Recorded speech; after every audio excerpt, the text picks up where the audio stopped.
Nice. Beautiful. Very nice. Very nice. Beauty, bro. Oh, you son of a gun. Tell me what we're doing today. Okay. So basically, I needed to prove in a video that the protocols and scientific studies are actually harder than most people think. So I'm using Omar as the defender of science over here, and he's gonna do 30% of his 1 rep max. We actually rounded it up a bit, so he's gonna do 135 for as many reps as possible on the front squat with blood flow restriction.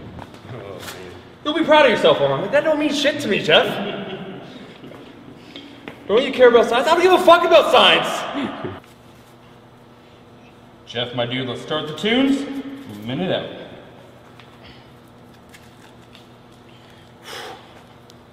Jeff, no joke, before I go, that walk pump my thighs up. Yeah, boy, let's go. Up. Easy weight, let's go, a little more tension. Great, good. 4, a little more tension, slow down. 5, 6, 7, 8, slow down. 9, 10, come on, 11, let's go. 12, 13, 14, come on. 15, 16, 17, go, 18, 19, 20, come on, let's go, 22, one more, 23, 24, 25, 26, come on, 28, let's go, 29, come on, 30, we got more, let's go, come on, take a breath, go, yeah.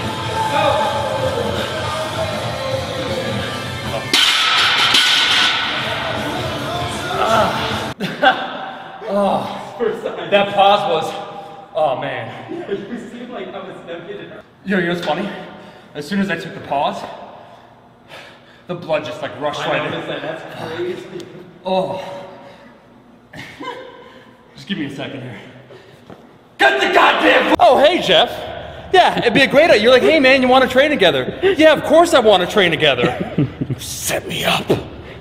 Yeah, it's no big deal, you know, when you can't feel your legs.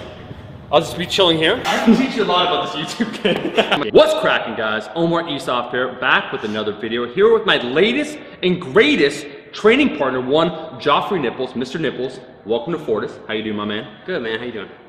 It's been incredible. The last few days training has felt really good. We got a well-muscled man here at the gym. It seems like, you know, we've been training, making some gains. Seems like we're also going to be training in the future. Gyms actually might be closing, so I understand you have a Kiwi Palace going on. You got a dungeon? Something of a dungeon, yeah. Something of a dungeon. So, yeah, we got a rickety squat rack there. Oh yeah. I got up Kijiji. It'll work. It'll do the trick. We'll get something done. So these are hard times for fitness YouTubers, but luckily that's why we're united here.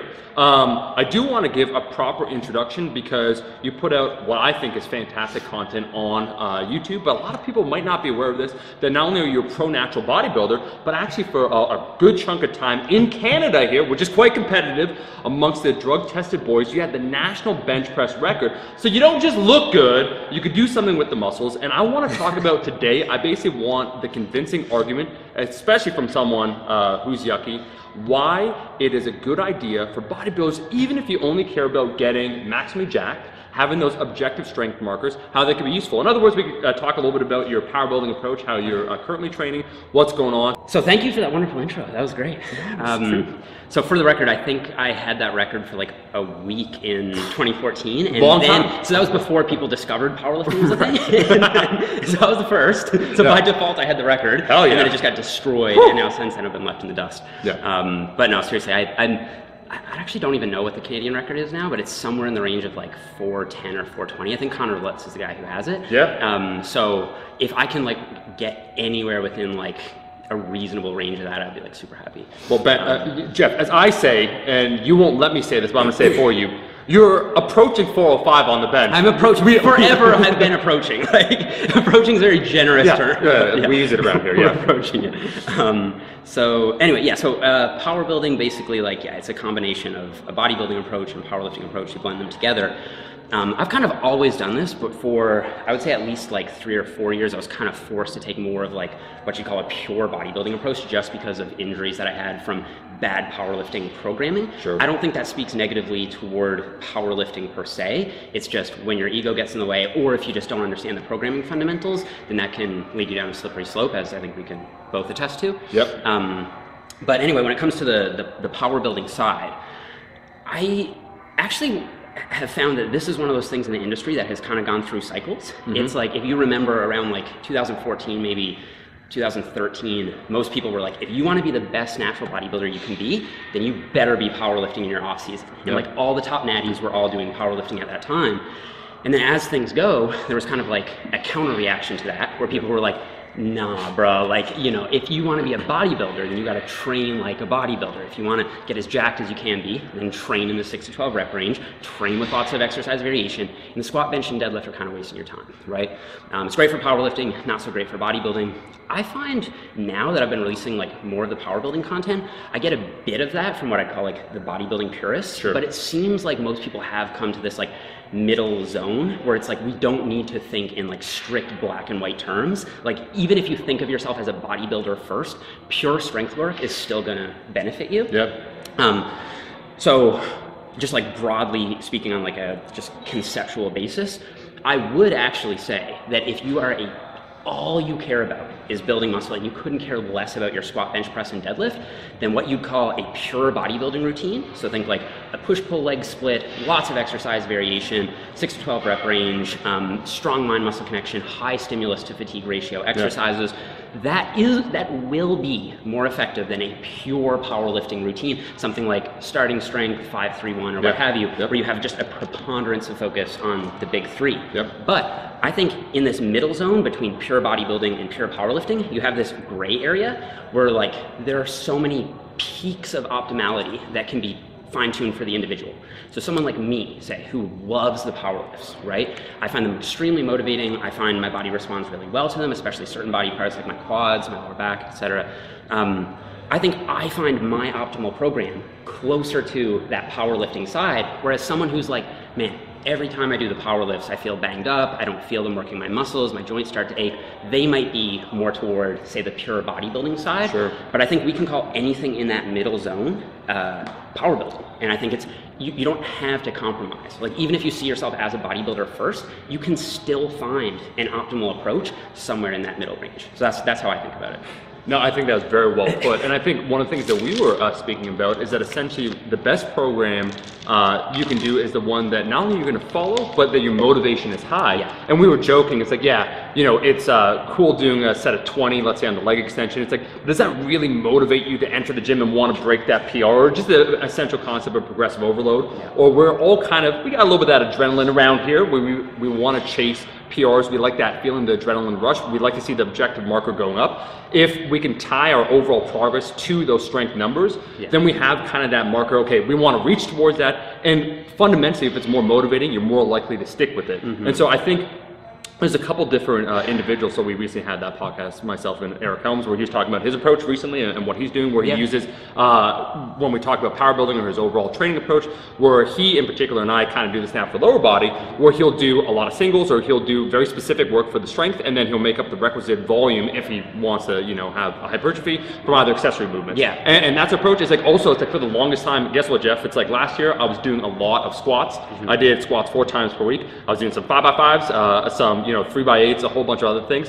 At the end of it, 12 weeks, I started coming off of a back injury, 5x5 at 315 within 12 weeks. Oh, 5-plate squat, there you go. It's like, so if you love it and you could adhere to it, and it's something that you personally not revel in the, not simplicity, but in the elegance of choosing those movements that you feel you could progress on, hell yeah. And so that's why it's nice, like, what's nice about both of us when we train, we don't need that exercise variation, that constant need for variation for it to feel fresh. We're like, oh, what are you doing on Mondays? Like, yeah, we're squatting. It's like, yep, we're squatting. Sounds good. And I think that is a highly individual thing. So like for bodybuilding, there are no mandatory exercises, but I think there really are some exercises that are better for any given individual. And so I think both of us are similar in the sense that we're really motivated by just progression. Like, I like to think of myself, even though I do think of myself as a bodybuilder first, in some sense, I do think I'm most motivated by performance or by like, increases in my athletic ability. Like I think of myself as training like an athlete more than just a bodybuilder trying to get a pump. And I find that much more motivating. That's much better for progress for me. I think it could go a little further than that. Like I think you could make the case that having some pure strength work might actually even across the board, like there'd be exceptions, but generally speaking, would actually be more optimal. Because I do think that having strength-focused phases can potentiate hypertrophy gains later down the road. So if you were to just say like, take a couple months and only do bodybuilding training like I kind of described at the beginning, that, I mean, who knows, it's a conceptual question. But I would guess that for most people, if you were to do at least somewhere in that 2 months, some sort of mesocycle focused more on strength, you'd probably get better gains by the end of it. And there's actually some new research that supports that, that we can talk about if people, want to hear, or maybe another video. Jeff knows. We only have so much memory cards. Bro, hot content, you got to spread it out. No, but Jeff, I was going to say the conceptual question I would ask viewers a long time ago would be essentially this.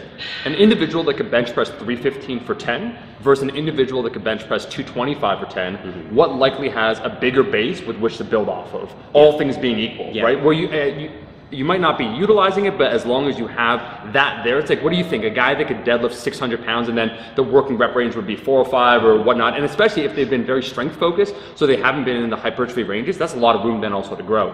I think that it has, though, this is why I do have a slight bias towards the big three as well, because in my experience, they do have quite a lot of carryover to other exercises. So like take a bodybuilding exercise, like an incline dumbbell press, the guy who does 315 for 10 is going to be able to rep out more weight for more reps on the incline press as well. And I do think that would have hypertrophic implications. If not on the general scale, at least for that individual, it's better for him to try to maximize his strength as well. Jeff, you made a lot of sense. So, the only thing I lightly disagreed with you on is that you have a bias in favor of the big three. You got to hear about the big four. I'm going to introduce Jeff to BDSM, bench, deadlift, squat, military press. The final fourth one. Hey, the overhead press. Squeeze that in there. Oh, we get kinky around here. No, we lean into it. Jeff, I think you were very thorough with you talking about it, kind of giving what I appreciate is that, once again, people on YouTube, I don't like Jeff, he puts out content, he's more bodybuilding focused, right? They might see that. It's like, nah, this guy had a national record for a whole damn week out here in these streets, that's hard. And also why it's a good idea, because I don't experience that in my little niche, when I put out content, but I see in the greater space amongst, let's say, bodybuilding channels, like, oh, bro, that's ego lifting, right? You'll hear that, like, you're sumo deadlifting, 5 plates. So if you want to build muscle, stick to the leg press. But if you want to do that ego shit, whatever, do the sumo deadlift. So it's nice to hear it from someone who also has an experience in bodybuilding. Yeah, the ego lifting one's a funny one. I even get it on my squat because I have like somewhat of a faster eccentric, and then I use the stretch shortening cycle at the bottom to allow me to get the weight up. And people call that ego lifting, and I'm like, bro, that's the sport of powerlifting. That's Are you new to this game? I squat proficiently. Like, what do you want me to tell you? That's how you squat, man. No, I'll do a 5-second eccentric just to make you happy. Is there anything, Jeff, you want to say in short summation? Anything you want to go back to? Let me think. I do think there is something to be said for having a training partner. Like that feels salient at the moment. Say it, Jeff. Say it. I love you. Oh, bro. I feel it too, bro. Honestly, God, it's been fantastic training together, where you have someone with like-minded goals, a mindset to similar strength, all those things coming together, and a training partner that can help be a little bit more objective, where you can say, so what's that look like, right? Because what people probably don't realize, and this should be a whole other topic we'll talk about, is that we're kind of bros at heart, in the sense that we love to train. We were trading war stories of coming in at 2 a.m. and kind of going to like the next level, It's nice to have someone just to tell you, like, it was good, or nah, pull that back, dude. Fair. I think that you like in a training partner, that's exactly what you want. You want someone who's going to call you on your shit and be like this happened, with me, with my squat in particular. It's like, that's a lift that I would say out of the 3, I'm probably struggling with the most. And you kind of instill that confidence in me. It's like, no, that was fine, bro. Like, you have so much more, so add a bit more. And then I do, and it's like, okay, now I can. Whereas if I was in Kiwi Palace, I would probably like let the equipment fall on me. Oh, bro, they're gonna see that rack. That's If we don't make it out of there, Jeff, it's been a ride, bro. Hey, it's clickbait. I died in the Kiwi Pound. Where was I going with that? Oh yeah, but okay, so basically they'll call you on your shit, but also they're not the type that's gonna like compromise your actual success. So it's like you're not gonna tell me, go more, Jeff, more, come on, when it's like, you know that today I'm actually going for RP 8. You're gonna make sure I'm at 8, but not going like too far above 8 either, you know? So I think we both have a really good eye for that, and it's been substantially better than relying on Instagram story polls. They're not accurate. No, Jeff, it's been fantastic, man. I will not keep you. I would ask you where people can find you, but they know. I'm gonna link it in the social media. Yeah. Just search Joffrey Nipples, Instagram, YouTube, that hot content. We're gonna try and get on Joe Rogan. It's gonna happen. You're gonna see it here first. He blocked me on Twitter like 4 years ago, yeah. Bro, that's the hot title. Yeah. Joe Rogan blocked me on Twitter. It was because I called him out for, he thought gluten was the reason he had a lower back problem. And I was like, you know, I was this like, I know science guy at that point. So I was like, Joe, listen here, bro. It's not the gluten, okay? And he was like, open dialogue, open discourse, block. I feel like he's changed so much since then, but maybe he'll unblock me someday. Jeff, thank you so much for being on. Once again, you can find Jeff links in the social media. If you enjoyed the video, if you liked the video, make sure to like the damn video, and I'll catch all you guys, my rascals, in that next one. Peace. Eat your vegetables, eat your vegetables, eat your fucking vegetables.